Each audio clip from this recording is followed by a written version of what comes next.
La gastronomie, c'est un métier d'ouvrier.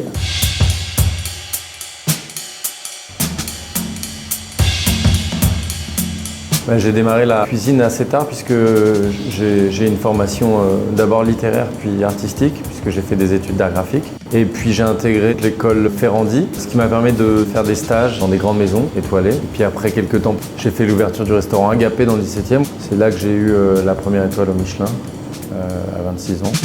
Et puis après 2 ans là-bas, j'avais envie de quelque chose de plus personnel. Avec un copain, Théo Pourriat, qui est mon associé aujourd'hui, on a décidé de monter Septime.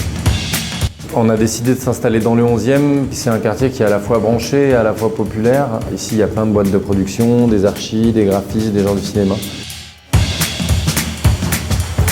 Lorsqu'on ouvre le restaurant, tous les matins, les produits arrivaient et on construisait le menu en tâtonnant tout au long de la matinée. Et donc on avait des menus qui changeaient tous les jours. Aujourd'hui, dans l'esprit général, on a gardé la même philosophie. On est en relation très proche avec les producteurs et les fournisseurs. On essaie d'anticiper un petit peu ce que la nature va nous donner et ensuite on établit des menus.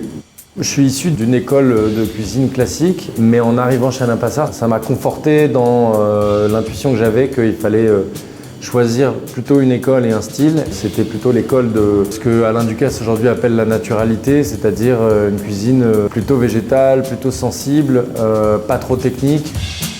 Il y a un parallèle qui est souvent fait entre l'art et la gastronomie. Je pense que la gastronomie, c'est un métier d'ouvrier avant tout.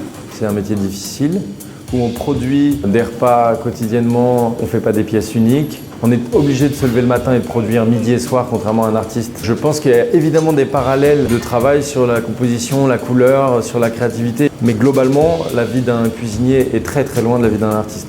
Moi, je fais partie d'une génération qui travaille un peu moins pour les distinctions que mes aînés. On a quand même eu une étoile Michelin dans ce restaurant. On est rentré dans le classement des World 50 Best depuis quelques années. On est évidemment ravis. Le restaurant Septime sort un petit peu des standards qu'on connaît ou qu'on a connus toutes ces années du guide Michelin. Et la force et la fierté de cette étoile, c'est plus le fait d'avoir été récompensé dans l'Est de Paris, dans un restaurant relativement décontracté et très abordable.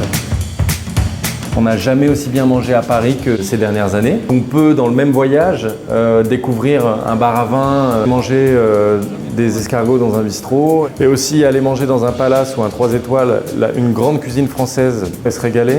On peut manger chez Septime pour voir ce que c'est qu'un restaurant étoilé contemporain créatif.